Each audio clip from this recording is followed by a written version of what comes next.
नमस्कार विद्यार्थी मित्रांनो. आज आपण अंकगणित श्रेणीचे उपयोजन हा भाग पाहणार आहोत. मागच्या तासाला अंकगणित श्रेणीच्या n पदांची बेरीज nवे पद कसं काढायचा हा भाग सरासरीचे 3.2 आणि 3.3 मध्ये पाहिलेला आहे. 3.4 मध्ये शाब्दिक उदाहरणे असतात. ती शाब्दिक उदाहरणे त्या ठिकाणी अंकगणित श्रेणीच्या सूत्राचा nवे पदाची बेरीज किंवा nवे पद याचा वापर करून ती उदाहरणे आपल्याला सोडवायची आहे. तर पहिल्यांदा पहा सराव संच 3.4 अंकगणित श्रेणीच्या उपयोजनामध्ये पहिला प्रश्न आहे. सानिकाने 1 जानेवारी 2016 ठरवले की त्या दिवशी 10 म्हणजे आज 10, दुसऱ्या दिवशी 11, तिसऱ्या दिवशी ₹12 अशा प्रकारे बचत करत राहायचे. तर 31 डिसेंबर 2016 पर्यंत किती तिची एकूण बचत किती? म्हणजे 1 जानेवारी 16ला तिने पहिल्या दिवशी ₹10 आहे, दुसऱ्या दिवशी किती आहे 11 आहे, तर तिसऱ्या दिवशी किती 12 याप्रमाणे बचत करायची ठरवली. तर वर्षाच्या शेवटी म्हणजे 31 डिसेंबर 16ला तिची एकूण बचत किती हे आपल्याला हा भाग काढायचा आहे. म्हणजेच जर तुम्ही पाहिलं दिलेलं आहे की सानिकाने 1 जानेवारी 2016ला पहिल्या दिवशी 10, दुसऱ्या दिवशी 11 आणि तिसऱ्या दिवशी 12 याप्रमाणे बचत केलेली अशा प्रकारची एक ही क्रमिका आहे. आणि या क्रमिकेमध्ये डी जर तुम्ही पाहिला डी बरोबर 11 वजा 10 बरोबर 1 किंवा 12 वजा 11 बरोबर 1 म्हणजे डी जो पाहिला तर स्थिर आहे, एक एकने वाढत गेलेला आहे. म्हणून तो स्थिर सामान्य फरक बी सामान्य फरक स्थिर आहे. सामान्य फरक स्थिर असल्यावरती मग याला काय म्हणतो आपण 10, 11, 12 अशा पद्धतीने पुढे वाढत गेला ही अंकगणित श्रेणी आहे.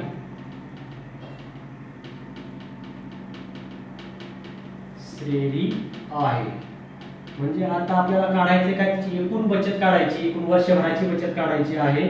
तर या ठिकाणी एक लक्षात घ्या 31 डिसेंबर 2016 हे वर्ष कसं आहे लीप वर्ष आहे. लीप वर्ष कसं ओळखायचं? जर या वर्षाला 4 ने पूर्ण भाग जात असेल तर त्याला आपण काय म्हणतो लीप वर्ष. भाग पूर्ण जाऊन बाकी शून्य शिल्लक राहिली पाहिजे तर त्याला त्या वर्षाला आपण म्हणतो लीप वर्ष. मग या ठिकाणी 2016 हे लीप वर्ष आहे.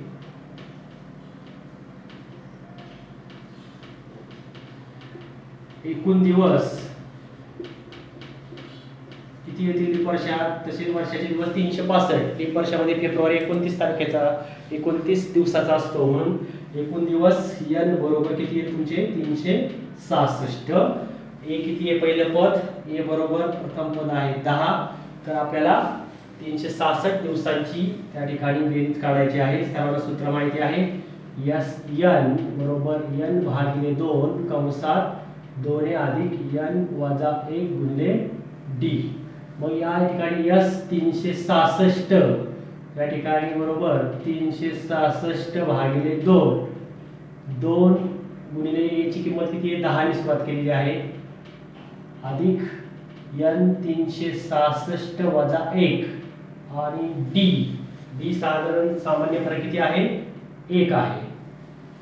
तर अशा पद्धतीने बे 8 16 बेत्रिक 6 366 ला भागलं तर 183 आणि कंसामध्ये काय राहते पहा 10 दुने 20 अधिक 366 मध्ये गेले 365 गुणिले 1 365 म्हणजे हे झाले 183 गुणिले 365 आणि 20 385 म्हणजे या अशा पद्धतीने ही बचत काढायची आहे. आता 385 गुणिले 183 साधा गुणाकार आपण करू शकतो. 3 5 15 3 24 आणि 25 3 3 9 2 11 8 5 40 8 8 64 आणि 4 हातचा 68 याचे 6 8 24 आणि 6 30 परत 385 5 5 5 8 9 14 8 9 10 3 7 70 ₹70,455 म्हणजे यस 366 मिळालेला आहे किती 70,455. आणि म्हणजेच त्या ठिकाणी पर्यंतची तिची एकूण बचत सानिकाची मग तुम्हाला लिहायला लागेल सानिकाची एकूण बचत रुपये 70,455 या पद्धतीने एकूण बचत त्या सारिकाची होईल. आणि जो तुम्ही जो कच्चा जो भाग केलेला आहे, कॅल्क्युलेशन केलेला आहे, त्याचा हा शेवटच्या पानावर करायचा आहे. गुणाकार पाढे त्यासाठी पाठ असणं गरजेचं आहे. शेवटच्या पानावरती तुम्ही उत्तरपत्रिकेच्या कॅल्क्युलेशन करू शकता. आणि अशा पद्धतीने सारिका एकूण बचत किती केलेली आहे? 70,455. पहा, पुढचा प्रश्न आहे, हा अतिशय महत्त्वाचा प्रश्न आहे, नेहमी परीक्षेला विचारला जातो. या प्रश्नामध्ये एका गृहस्थाने रुपये 8,000 कर्ज घेतले आणि त्यावर रुपये 1,360 व्याज देण्याचे कबूल केले. प्रत्येक हप्ता आधीच्या हप्त्यापेक्षा 40 कमी देऊन सर्व रक्कम 12 मासिक हप्त्यात भरली तर त्याने दिलेले पहिला व शेवटचा हप्ता किती होईल? पहिला व शेवटचा हप्ता किती होईल? अशा प्रकारचा प्रश्न आहे. तर गृहस्थाने परतफेड केलेली एकूण रक्कम आपल्याला पाहायची आहे. किती? गृहस्थाने परतफेड केलेली रक्कम, त्या गृहस्थाने परतफेड केलेली रक्कम 8,000 कर्जावर घेतलेले अधिक व्याज 1,360, तर 9,360 कर्जावर घेतलेली ही एकूण परतफेड केलेली रक्कम आहे. एकूण किती हप्त्यात रक्कम परतफेड केलेली आहे? 12. एकूण हप्ते किती आहे? हप्ते 12 आहेत. म्हणजे n बरोबर 12 आणि म्हणजेच S12 बरोबर 9,360. 12 हप्त्यात त्यांनी परतफेड केलेली एकूण रक्कम आहे, म्हणून S12 बरोबर 9,360. आता सामान्य फरक किती? म्हणजे पहिला हप्ता आधीच्या हप्त्यापेक्षा 40 ने कमी आहे. या ठिकाणी कबूल केले प्रत्येक हप्ता म्हणजे पुढचा जो हप्ता येणार हप्ता आहे तो आधीच्या हप्त्यापेक्षा 40 रुपयाने कमी होत गेलेला आहे. म्हणजे D बरोबर -40 ने कमी होत गेलेला आहे त्या ठिकाणी. म्हणून D चा फरक, सामान्य फरक किती आहे? 40. आणि म्हणून या ठिकाणी परत म्हणता येईल सामान्य फरक स्थिर आहे.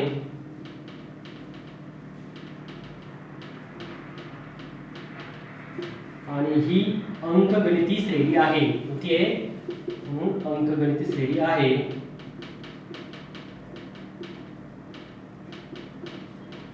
आणि अंकगणिती श्रेणी असेल तर SN चं सूत्र आपल्याला पहिला आणि शेवटचा हप्ता काढायचा. SN n भागिले 2 कंसात 2a अधिक n वजा 1 गुणिले d.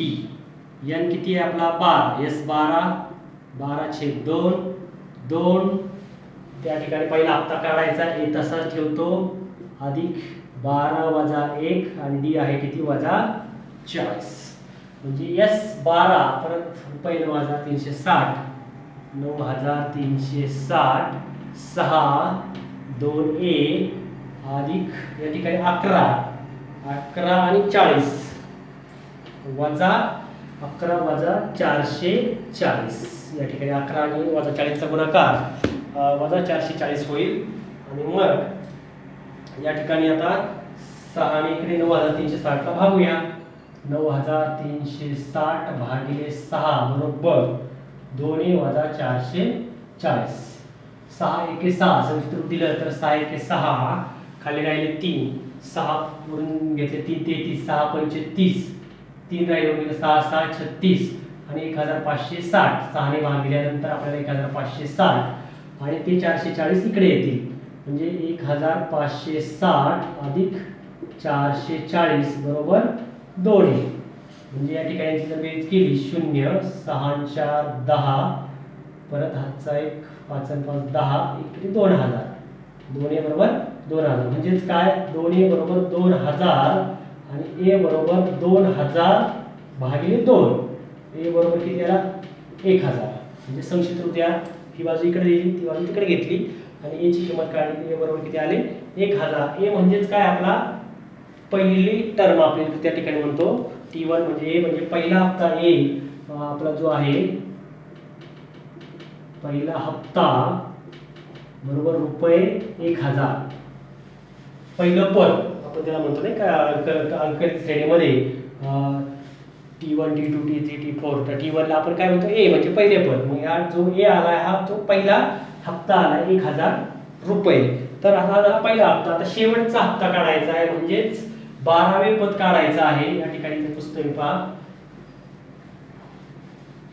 याच किमती टाकून आपल्याला 12वे पद काढायचं आहे.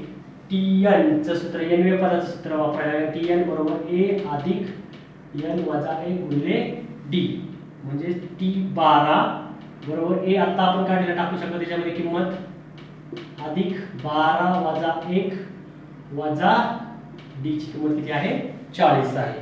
आणि मग 12वे शेवटचा हप्ता काढण्यासाठी 1000, 12 तून 1 गेले 11 वजा 440.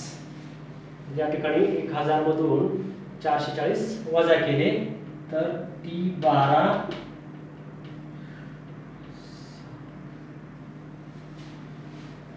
507. आणि म्हणजे त्याचा जो हप्ता जो 40 ने कमी होत गेलेला आहे, तो पहिला हप्ता जर 1000 असेल तर 12वा हप्ता 40 ने कमी होऊन शेवटचा हप्ता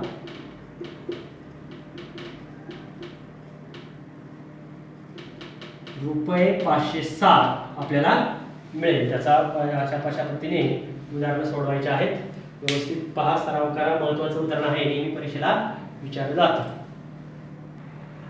पहा, आता त्याच प्रकारचा प्रश्न आहे. म्हणजे या ठिकाणी सचिनने जी गुंतवणूक केलेली आहे ती सचिनने, आपण उपयोजन शिकतोय अंकगणित श्रेणीचे उपयोजन सूत्राचा उपयोग करून कशा पद्धतीने करायचा आहे. तर सचिनने पहिल्या वर्षी रुपये 5000, दुसऱ्या वर्षी रुपये 7000, तिसऱ्या वर्षी रुपये 9000,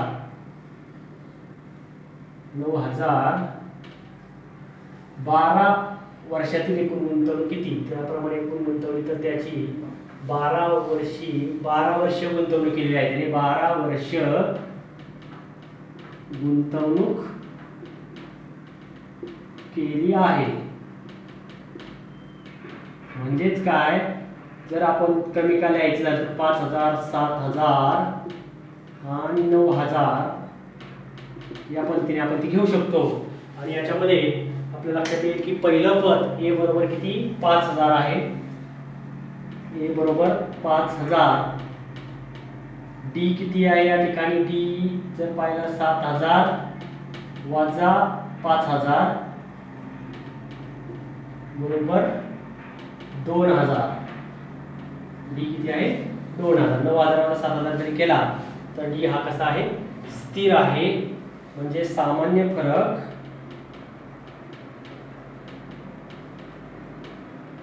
स्थिर आहे. म्हणून ही अंकगणिती श्रेणी आहे.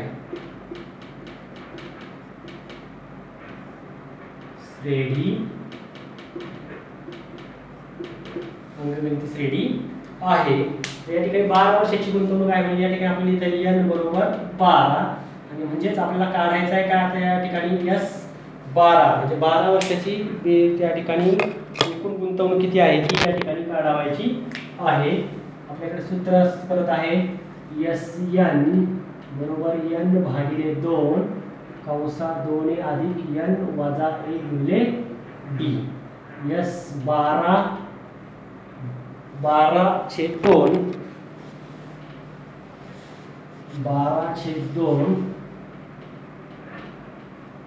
2 A किती आहे, 5000 आणि 12 वजा 1 D किती आहे, 2000. या ठिकाणी अशा पद्धतीने केला. 12 भागिले 2 किती येते, 6. 5 दुणे 10,000 आणि 11 दुणे 22,000. या ठिकाणी बेरीज केली तर 2 ने 12 मध्ये 6, 5 दुणे 10,000 आणि हे 11 दुणे 22, 22 आणि 10 32,000. बेरीज केली तर 32,000 येते. आणि 6 ने गुणलं 18 आणि 19, 1,92,000. म्हणजे एकूण S12 बरोबर 1,92,000. 12 वर्षातील एकूण गुंतवणूक म्हणून सचिनची शाब्दिक उदाहरणाला शेवटी शब्दामध्ये त्याचं उत्तर लिहिणं अपेक्षित आहे. बरेच विद्यार्थी इथे येऊन थांबतात. 12 वर्षाची एकूण गुंतवणूक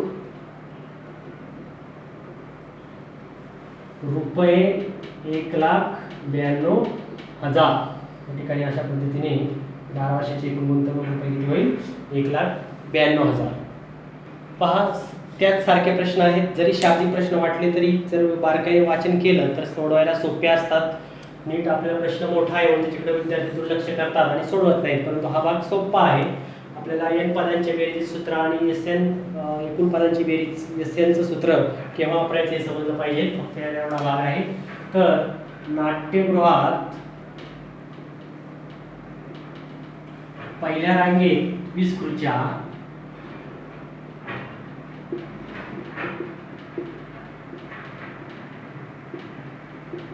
दुसऱ्या रांगेत 22 खुर्च्या व तिसऱ्या रांगेत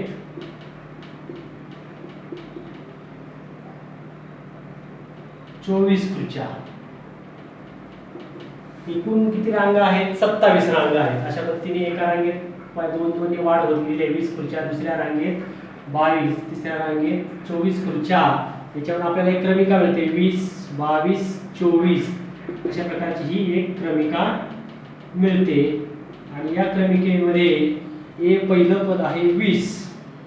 पहिलं पद किती आहे? 20. त्यानंतर डी सामान्य फरक डी बरोबर 22 वजा 20 बरोबर किती? 2. किंवा डी बरोबर 24 वजा 22 किती? 2. सामान्य फरक कसा आहे? स्थिर आहे.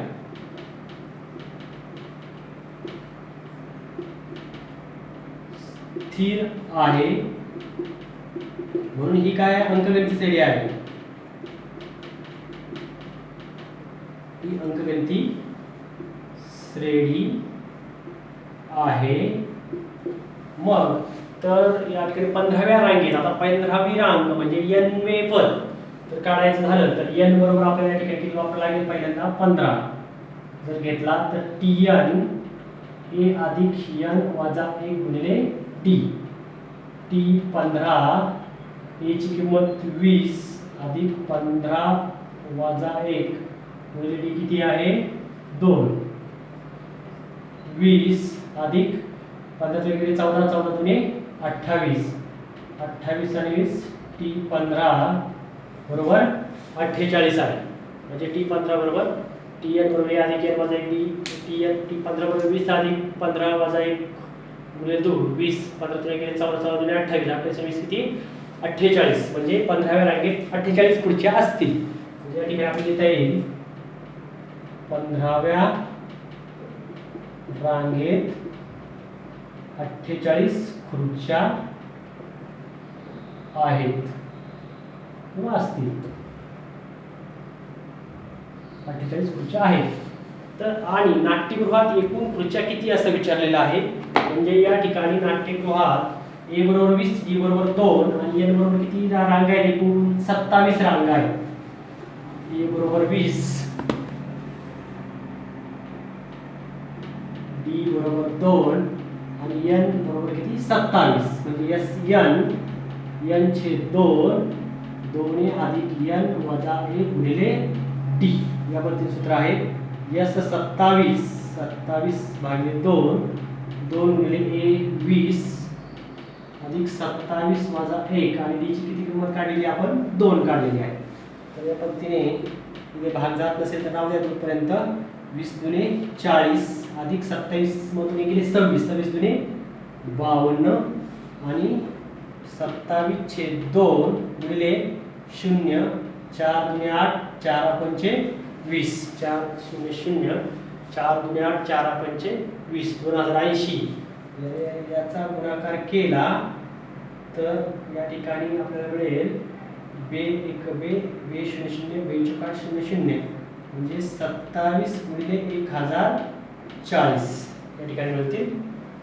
2 ने 1080 ला भागलं 1 बे 0 0 बे 8 आणि 0 0 आणि 1040 गुणिले 27 चा गुणाकार केला 28 7 1 7 बे 8 तुम्ही गुणाकार केला 8 8 गुणा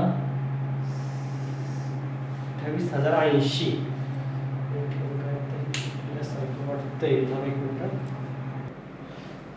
इथे एक चूक झालेली पहा, इथं बेरीज करायची आहे, गुणाकार नाही.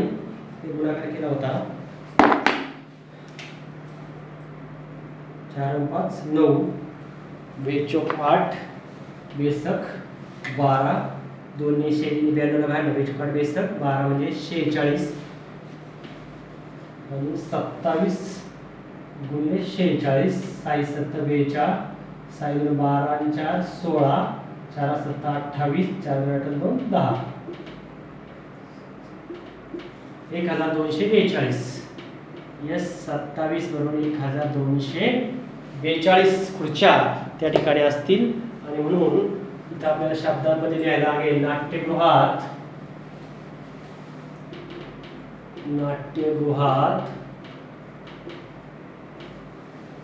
एकूण खुर्च्या 1242 खुर्च्या आहेत किंवा असतील. 1242 खुर्च्या असतील. तर अशा पद्धतीने ही शाब्दिक उदाहरणे आहेत. त्या ठिकाणी अशा पद्धतीने सरासरी 3.4 मध्ये एक उदाहरणे राहिलेली आहेत. ती तुम्ही व्यवस्थित बारकाईने सोडवा.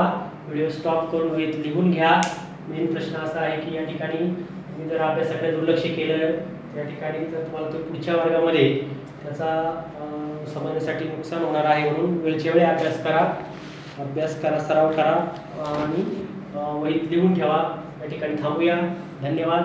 प्रकरण तसंच अंकगणित श्रेणी संपलेला आहे. सराव संच किंवा संकीर्ण प्रश्नसंग्रह आपण नंतर तासाला पाहणार आहोत. तर या ठिकाणी प्रत्येक उदाहरणांचा बारकाईने अभ्यास करून घ्या आणि वहीत सोडवण्याचा प्रयत्न करा. सराव करून आपल्याला त्या ठिकाणी परीक्षेमध्ये त्याचा निश्चित उपयोग होणार आहे.